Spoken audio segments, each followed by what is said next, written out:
Structuring volleyball practice. Level, high school players from beginner to intermediate by Brandon Long and Adam Moore. So there are a couple concepts that I want to clarify before we talked about practice design. Those are variability and CI. Variability in the practice design is the number of drills that you incorporate into the practice. The more drills that you have, the higher the variability. And CI is contextual interference. That is how game-like situation the practice is. Never in a game are you going to spend 10 minutes serving. So at the beginning of practice, we will have a low CI, but as we progress, we will progressively get higher CI, which has a good influence of learning for the players.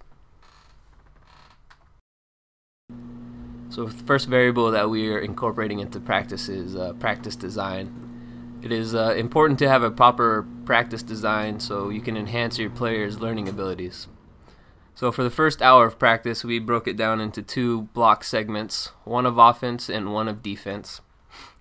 In this setting, there is low CI but moderate variability because there are 4 or 5 drills that you can give to your player either during the offensive or defensive times. So for the second hour of practice, we broke it down into 3 20-minute segments. The first 2 segments will be of random offense and random defense. Now it is important to alternate the drills in this section so there is a higher CI in this portion of the practice. And the last 20 minutes will be a complete scrimmage against each other, which is high CI and high variability, which is shown to have the greatest learning ability for your players. The next variable that we chose was feedback. So for the first hour, since it's block practice and players are doing a drill consecutively, we found that feedback should be given on a schedule from 5 to 10 drill executions, and this is going to be up to the coach. The second hour, since it's all random, it's going to be performance based.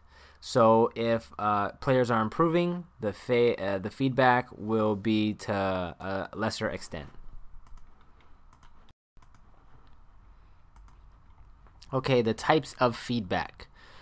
Beginners are going to get knowledge of results, and this is to help them with their learning, since the beginners are going to be learning new moves, new techniques. And for the intermediate players, they're going to be given feedback that's based on their performance because KR is redundant.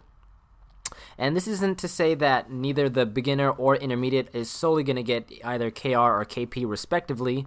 It's just to say that beginners are going to get more knowledge of results and intermediates are going to get more knowledge of performance. Now, the focus of attention we chose was external. Volleyball is a game based on where you're able to put the ball. So things that we can say is focus on where you want the ball to go, because ultimately that's what you want to do. So we chose the external focus of attention. So we are going to assess learning by having the scrimmage at the end of practice, which is kind of similar to a retention test. And we also will assess learning by having a game the next day or the day after, which is similar to a transfer test.